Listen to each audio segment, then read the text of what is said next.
Oi! LilBJessup. We're gonna make this go-kart rip. Last time you saw it, we were smoky, we were slow. Yeah, no good. I want this thing to go sub 1 minute. This has to beat 56. I want this to be the fastest go-kart on my track. I need some power. What we got here is a stage 2 kit. We got a rod, flywheel, cam. We even got a flat top piston. Oh boy. We're gonna rip. We're upping the compression, making it rev higher. We're gonna send this motor to the moon. I did add an oil catch because when it's revving so high, I expect it to be pushing some out. After changing the oil, there are some slivers of stuff you can see, like right there. That's something metallic in nature. And the oil has a strange smell to it, so I don't know. We've got a whole slew of performance parts. We've got shiny, got a nice rod, nice new cam. It's a Hot 265 from gopowersports. This is a stage 2 kit. Got this thing all pulled apart. So far it's looking pretty good.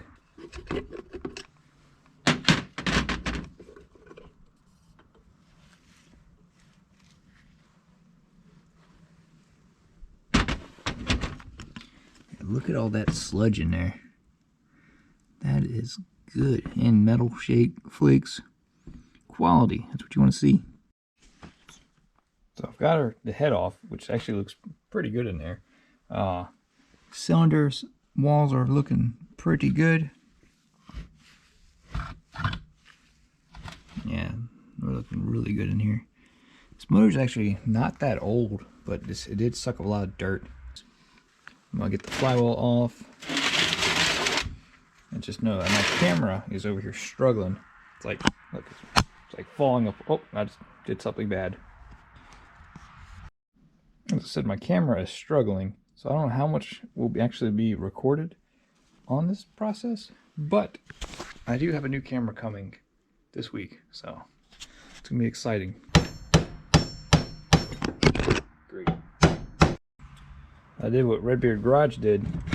Just hit the top of hit the crank with the nut on it, put some pressure under it, it popped right up. Ooh, that is hefty. Take the cam out with the keepers. Look at that cute little stock cam.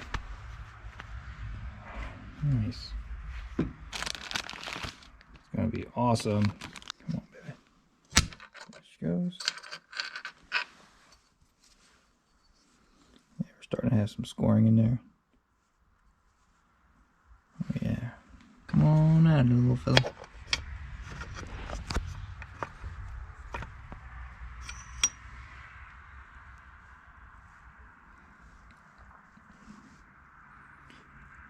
Piston doesn't look terrible. This ring is really loose.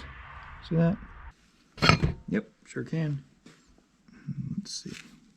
Oh yeah, the surface looks good. Beautiful. So I've got the block stripped down and cleaned.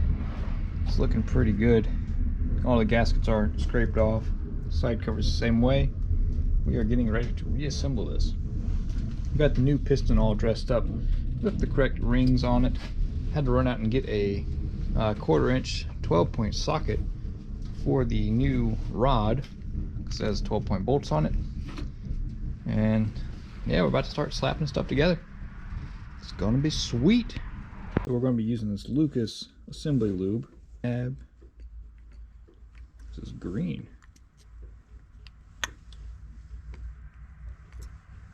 Arrow on the piston and the long end of the crank. All together.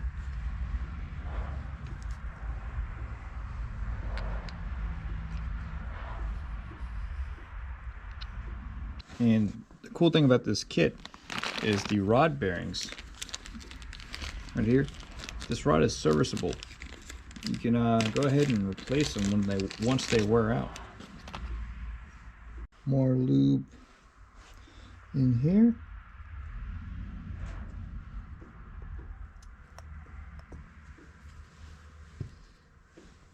these bearings right in place. The cool thing is this oil slinger right here on this ARC rod, it's hollow, so therefore oil, when it's scooping, should go up through the rod into the rod bearing. You don't get that on the Amazon ones. That's good for longevity.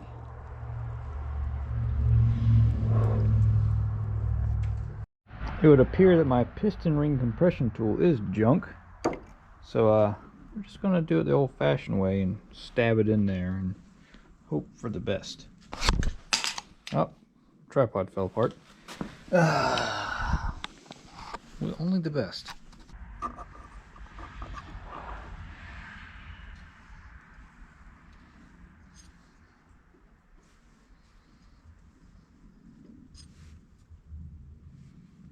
This is a tight fit.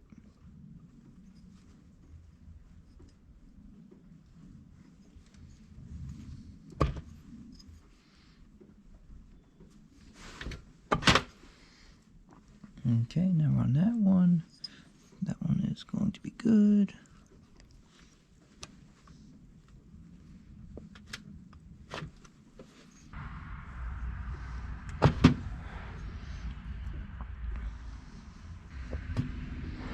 Don't need a fancy piston ring compressor. And through luck, we are in there. I did pull the governor gear off the crank. Just kind of smacked it with a hammer. It's on this side. Comes right off. That's less rotating mass, i.e. more horsepower. So we're going to put the crank in there. I'm going to put a little lube on the bearings so they last. And yeah, getting there. Put it on in here. These bolts. That's a lot. So the instructions say to tighten to 60 inch-pounds and alternate back and forth, adding 20 inch-pounds to each side until you reach 150 inch-pounds. Then back bolts down to 100 inch-pounds, then retorque again. Okay.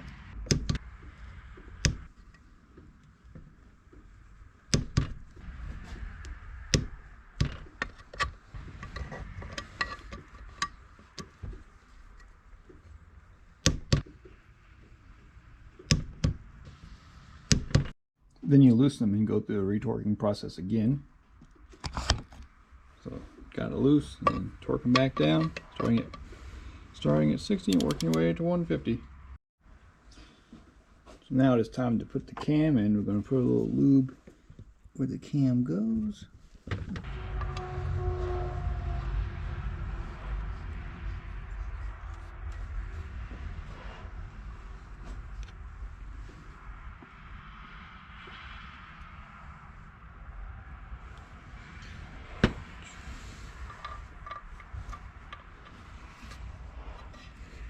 Awesome.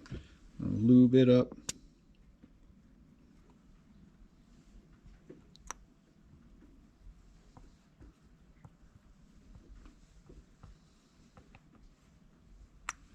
Check to see if nothing hits.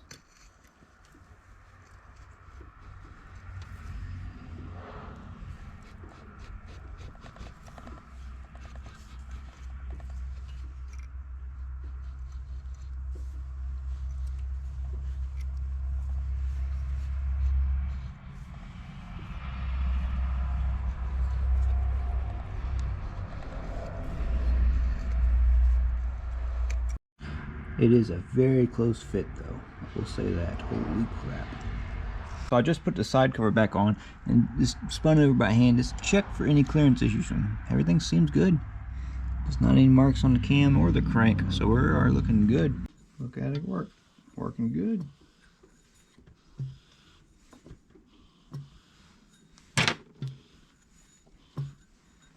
So now we got to do the head. The head is getting some bigger valve springs. It's getting 18 pounds, I believe. I don't mind the mess. This is what it looks like when you do an engine. Oh, 22-pound valve springs. That should be fun.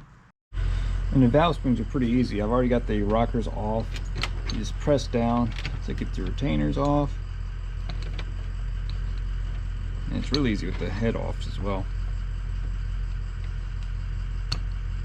That's the old spring, which I don't know what they are, but they are, you know, I can squish them. Whereas a new one, you can't. These are 22 pounders. Pop that on there. Use the same keeper.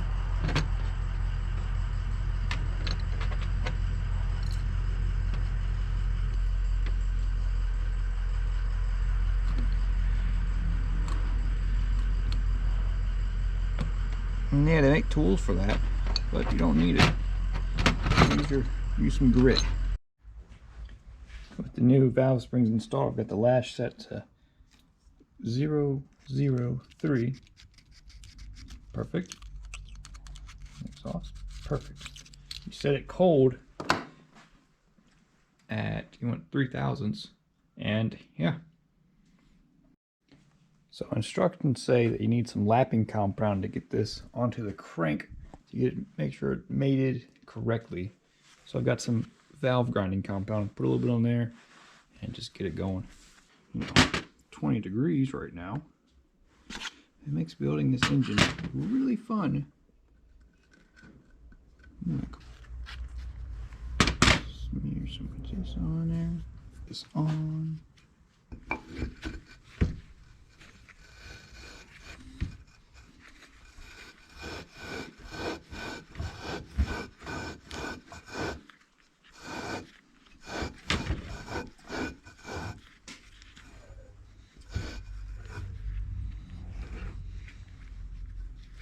Torque it down to 75 foot-pounds after we put the key in there. I got this thing back looking complete, minus the motor. I do need to add some oil. For oil, we're doing just a little bit of STP oil treatment. It's got zinc in it. It's going to help it break in and wear.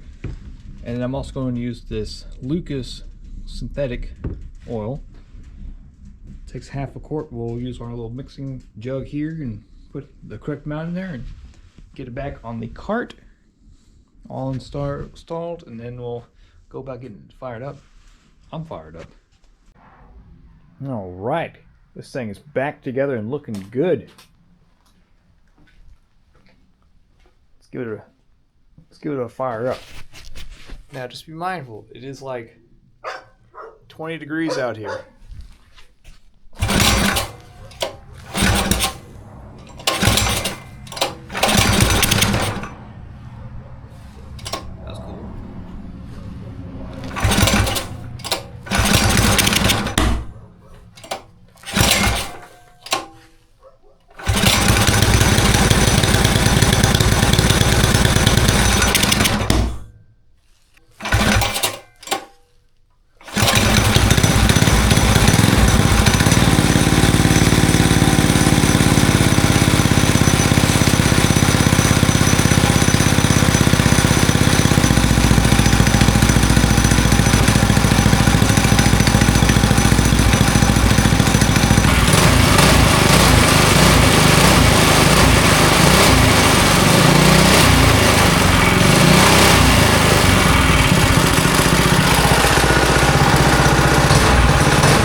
It's running great. It was just one problem.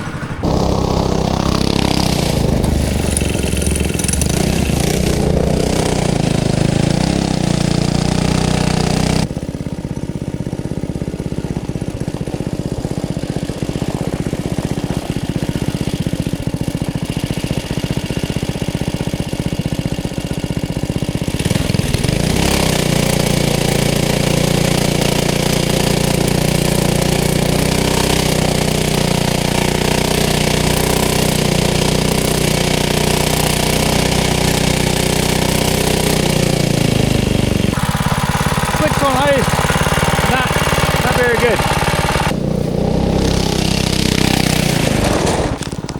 Yeah, the track is unrideable right now. That's nothing but ice. we can fix that. So yeah, slicks on ice, no good. I do, however, have these like turf tires. And these actually came off the American Express, the front wheels. I think we can make them work on this. I give you the winter wheels. Looks a little narrow, but still pretty low. Got a little bit of off-roadness from these wheels, slightly taller. That should hook up a little bit better. Alright, let's give these winter wheels a go.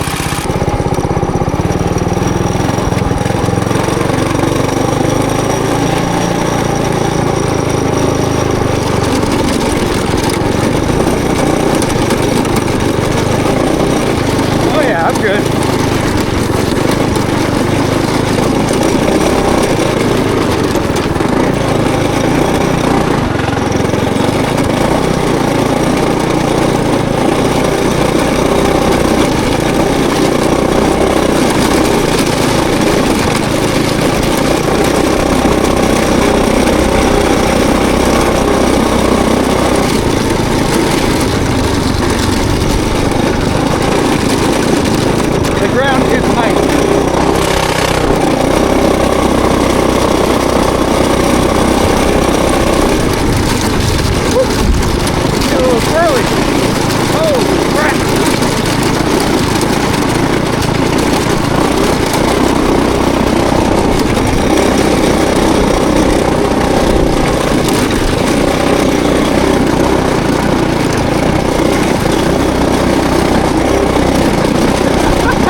We've got some oilage.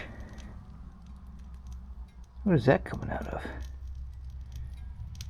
What did we do? Great!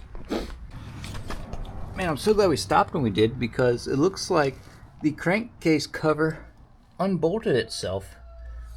So it just happened back there because there's not any oil, and it starts right here, so we got incredibly lucky. Loctite is your friend. I didn't use any. Learn from my mistakes. But anywho, I gotta fix this. Need this dough to melt in order to do a hot lap, and that's not gonna happen for a while. Hope you guys enjoyed the video. Thanks for watching, and I'll see you in another video. Will it be the go-kart next? Will it be the Grand Marquis? I don't know. Gotta stay tuned to find out. See ya.